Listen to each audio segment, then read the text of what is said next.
Well, I mean, you're both such like big, good-looking strong guys. forces.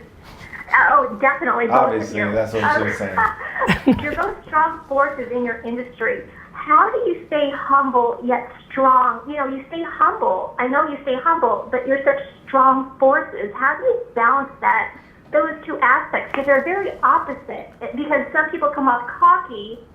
You know what I'm saying? Yeah. How do you do that? How do you balance that? Well, I think you have to know what you know and also be aware of what you don't know. And I think part of being smart, part of being savvy is knowing where you might need someone's help, knowing where you're not the greatest at everything. And if you're confident enough in yourself to ask for help at the right time, it's like the right balance of humility and confidence. Other people have expertise in areas that you don't have them in. Like Gary has expertise in areas that I don't have them in. And I can't play the piano for shit. And if I'm confident, but also humble enough to say, here's where I could use some help, here's where I could use some advice, I think it's the right combination. Sharon, I think to John's point, I think when you're ultimately confident, the humility actually comes with it.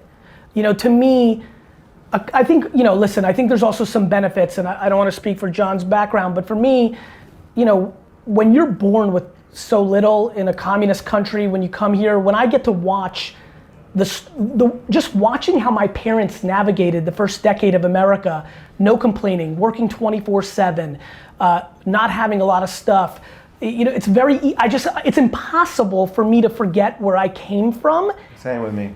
And then I would tell you the other same thing, with me. and then Sharon, I'll tell you the other thing that's really caught my attention. Presidents, people like Prince and David Bowie, using music references, other athletes, celebrities, business tycoons.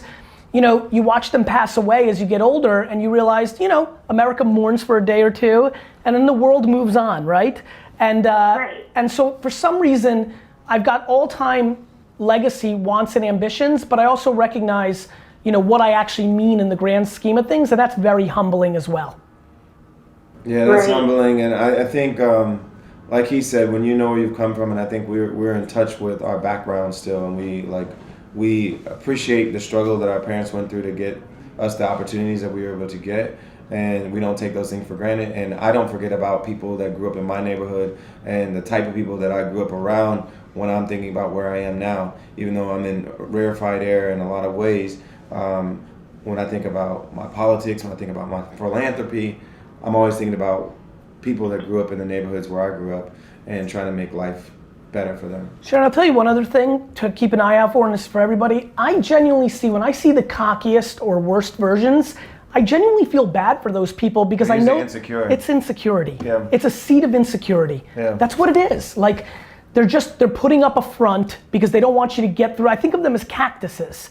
They put up that facade because if you actually get in there, they're quite weak. And I feel like that has just been very obvious to me. And so, I don't know, that's something else to keep in mind. Yeah, it's the same with celebrities. It's really the ones that you feel like are having the most trouble with their celebrity are also the ones that kind of put up that arrogant facade. Makes sense. Thanks, Sharon. It's hard. It's Yeah, tough. have a great day, guys. You too. Take care.